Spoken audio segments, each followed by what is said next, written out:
Hello everyone. As you can see, I'm getting into the summer part of summer term.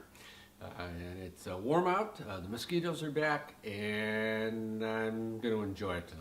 Didn't even shave today. Maybe couldn't tell that on the film. Just read a fairly lengthy lecture paper on improvisation. And we discussed three different things. We discussed quite a bit about jazz improvisation. We talked about language improvisation. Exactly what I'm doing now. I do not have a script. I know what I want to kind of say. I'm going to bungle it a bit because I'm not overly worried about it.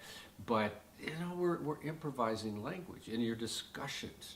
And all of the amazing amount of experience that you have to be able to, that you need to be able to just hold a decent discussion.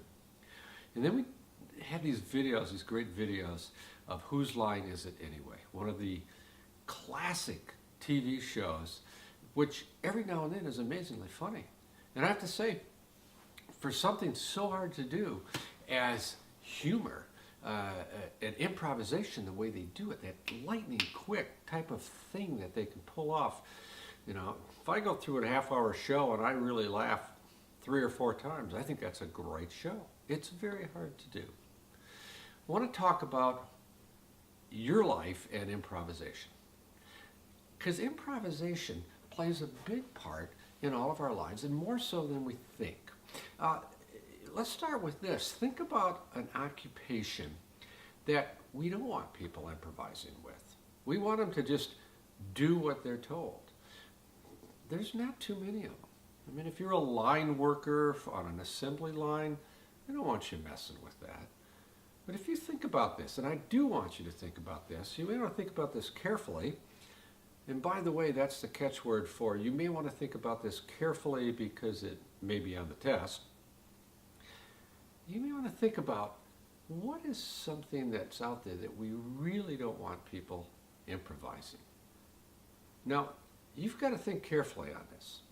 When I do this in a class, one of the things that always comes up is surgery. Well, if you know about surgery, I'm used to think that, but it turns out, one of my best friends is a surgeon. And I've gotten to know through him surgery and what it all entails. And his idea is that, after you've done 100 gallbladders, it tends to kind of fall into certain categories. But in fact, he says, until I open somebody up and I look at it, I don't know what I'm going to get. He said it's the body, and everybody's human bodies are different. He said, and sometimes what you think you're going to get, you don't get. He said there's a great deal of improvisation, and when you don't have to do it, that's a lucky day when you're in the improvisational part of surgery. Trying to figure out something that we really don't want them messing with it. My favorite is this, because I love these people, the precision flying teams. The Blue Angels of the Navy, for instance, the Thunderbirds of the Air Force. These guys that go up there, sometimes 6 planes, all within a few feet of wingtips, and they're doing all these amazing maneuvers. You don't want anybody messing with that. It's not like, hey, I think I'm going to fly left, and let's try right, see what happens. I don't think so, man. No, they practice those maneuvers thousands of times over the year to get their particular show done, and then they do the same show every single time. The fact is, a lot of pop music does it that way. A lot of people want to hear the tunes in person exactly the same way they're on the record. And so there wouldn't be much improvisation there. But I want you to think about this. Number one, where's a spot that we wouldn't need improvisation? And by the way, you may want to do some research on a topic you may think about to see maybe there are some more things they have to deal with than we think of initially. Then I want you to think about your particular degree. Because most of you have a number of parts in your field that if you want to be successful, you have to improvise. If you consider what improvisation really is. Forget the arts. Just think about this idea of amassing a body of knowledge so that you can pull from it at will in a variety of ways.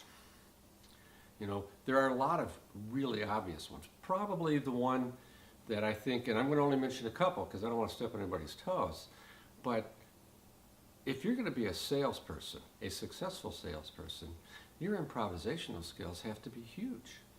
Successful salespeople feed off what the other person is saying. You can't sell a person anything. You have to get them to want to buy it. Unless they come in and they go, I need a tube of toothpaste. That's fine. But other than that, and what about selling, a huge computer system? What about selling a car? The people that are successful at that understand body language and all these things about it and can come up with the right word at the right time to keep you interested. Sales is so much improvisation. And you go to workshops to learn how to do this. They don't necessarily call it improvisation. They just call it sales skills. But you know your product so well, and you can, on the fly, convince somebody that this really is what you want. So sales is a wonderful one. Think of how much improvisational skills helped you when you wanted to go a movie when you were in high school, and you had to convince your parents. You didn't write out a script. Well, I don't think you should tonight because, boom, you had to have something there to answer them with. Improvisation. Look carefully at your degree, and you need to look at all aspects of it. All aspects of it. Not just, oh, I am an X major and this means this. What does it mean to do your job? What does it mean to do your job at different levels? And how can improvisational skills assist you in doing your job? If you look up improvisation online, Wikipedia, where everybody goes to, I went there. I spend a lot of time with the arts. But you know what they also put there in the first definition of that? Problem solving. How do you solve problems? You have to improvise. It almost is a one-on-one thing.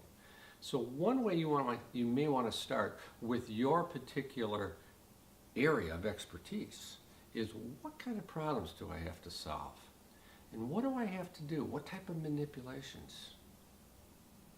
Would these be considered improvisational? Or do I strictly go by the book? Something to think about.